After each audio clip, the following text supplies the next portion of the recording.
to just discuss in today's vlog is just kind of some productivity hacks that have really helped me come on leaps and bounds in getting my business to the next level. Because as you know, I left my full-time corporate job a couple of months back, and when I first came out of the job I was like a deer in headlights. Honestly, just didn't know what to do with my day, because you can do everything. Like, you know, you need to business develop, you need to work, you need to exercise, you still have friends, and you got to balance all that. That's what we're at today. I'm on my morning walk.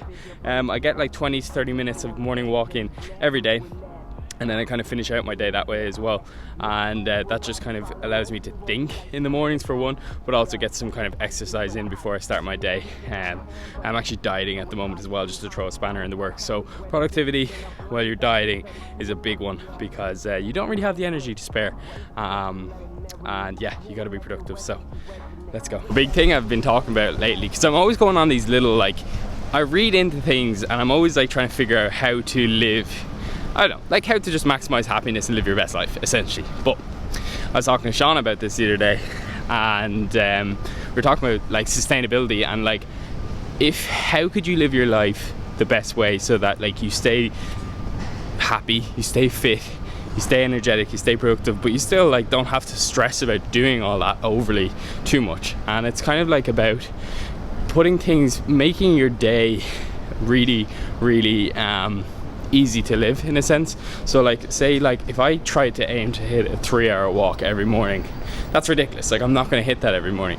But if I aim to hit a 20 to 30 minute walk every morning, that's doable. I'm going to do that every morning. So that's kind of how I live my life now, is just like putting parts of my day together that are easy to achieve. You know, I don't go striving to hit 3-hour workouts anymore. I try to work out for like 40 minutes, and that way my day becomes very easy to just knock things off, but also means that I don't really cheat on those things because they're so easy to do.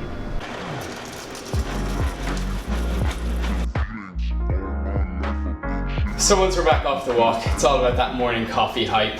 I'm a big fan of just fasting. I've said this before, fasting in the mornings lately if I'm not doing any workouts, which I'm not until the evenings. So I always have like black coffee, and black coffee hits the system so much stronger than coffee with milk. So yeah, I'm all about that. But I've noticed on my walks recently that I have Feckle on Spotify, or I have Speckle. I have no podcasts to listen to, so I'm just wondering if anyone has any suggestions on podcasts that I should listen to, because I honestly find myself listening to my own podcast, Our Millennial Life, more than any podcast, because like, you know, when you're out walking and you just want to get to listening to something, like you don't want to go searching for it, because like, especially on a short 20 to 30 minute walk, it's like, just give me a podcast. So comment down below with a podcast recommendation.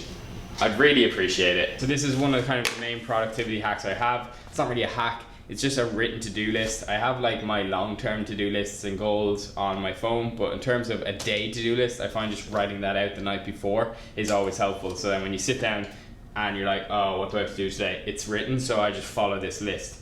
And then I prioritize this list in the order it should be. So the first thing on the list is to do the upskilling course on Instagram, which is absolutely perfect. I finished up the section of my Instagram course there. I spent like, you know, an hour and a half just doing that, and it was actually pretty interesting just learning about the new 2020 Instagram algorithm and how it works and how to be the most effective on your Instagram, because as I'm sure most people notice, you don't get as much engagement on your photos anymore, or likes, and kind of the reasoning behind that, which was summed up in the course there, was just that they do like a trial run to see if your content is LQ or HQ, which is high quality or low quality, and they show it to like 10% of your following, and unless there's engagement or likes or comments on that, it just disappears. And I've kind of struggled with that myself. Like, it's just like I feel like I do post a lot of just random stuff on Instagram, and that's unfortunately not what it's about anymore.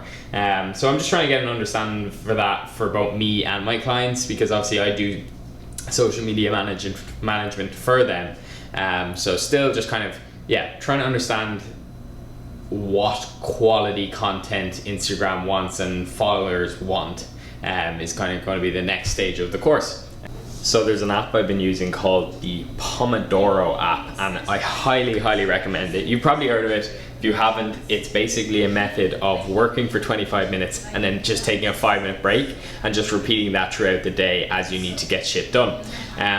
Why it's useful is because, like, I get it, at the start of the day you can like work for 2 hours, 3 hours in a row and kind of just stay concentrated, but like as you get towards the end of the day, I notice, like I especially noticed, I was starting to just like slow right down and be way less effective in my time. So this app basically just allows you to work for your 25 minutes, stop, stand up, make a cup of tea, take a break, and then go back to it for another 25 minutes. And that way you can just kind of work all day long. You're taking your breaks regardless of if you want to or not. You just take your break, and it is extremely effective for just knocking off to-do lists. So this is the app I use. It's called Pomodoro. I'll link it down below, but again, it's just a 25-minute timer with a 5-minute timer. 25, 5. If you got like an old school clock, little turn clock, probably be even easier. I'm gonna order one of those off Amazon. Very useful.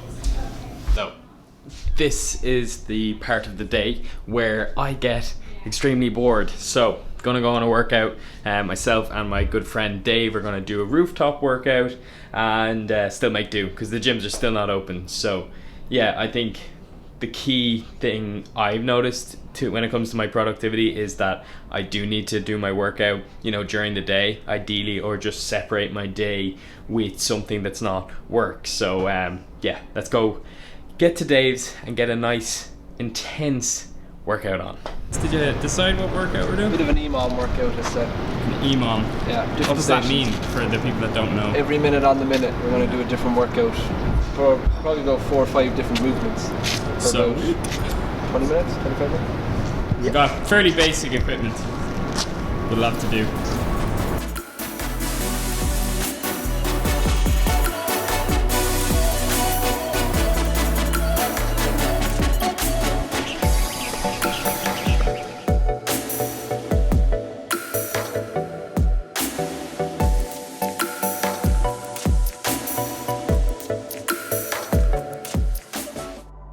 All right, workout complete. That was a 20-minute EMOM, so each minute on the minute, and we're doing double unders, press ups, kettlebell swings, and handstand push-ups, and squats.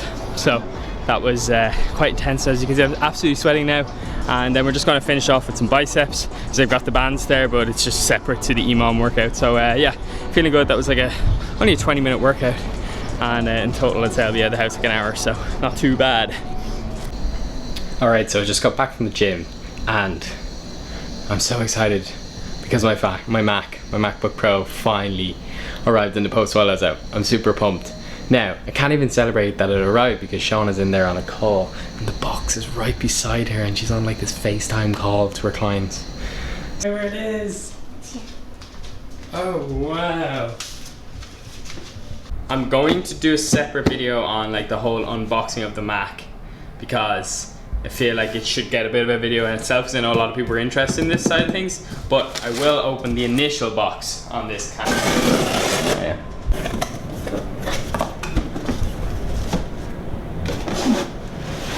Ooh, sexy. Productivity today might go out the window now that I got a new toy. I know it will. Yeah, I'm doing this video on productivity. Maybe I'll just put it in the drawer. I better go shower, I kind of smell. Ew. I think desk layout definitely makes a huge difference to productivity. Only a couple of weeks back, Shauna was literally looking at my desk and she's like, what is going on here? Like, and she helped me out, helped me just make it more kind of like just easier to just get work done. So I got like a wireless keyboard, which was good, a wireless mouse, and then I put my kind of desktop straight in front of me and my laptop to the left because I'm left-handed, so I turn left automatically. And then on top of that, there might be a cup of coffee on my desk, probably always a cup of coffee on my desk, and then there's really nothing else. And that way there's not really much clutter, and I feel like more clutter around, the more cluttered your mind. So I just try to keep things real simple. If I want to get to my to-do list, it's in the drawer below me. I really like keeping the drawer below you. So I can just pull it out, cross, close it. And that's it. So I'm kind of excited and disappointed at the same time because I've switched my new MacBook Pro. I'm on the vlog. Shauna was like, why? I switched my new Mac Pro. There's a quick glimpse of it. but because I don't have like this amazing monitor to match, it's like it's just plugged in there and I'm still on this monitor, and although the machine is super fast, it's like it's not anything amazing just yet. So I'm not going to get a new monitor until I do move back to Ireland, because there's no point buying an expensive monitor and then like you can't bring that back in a case. So I'm going to leave it there, and I guess I'll do some photo editing on it later or something like that.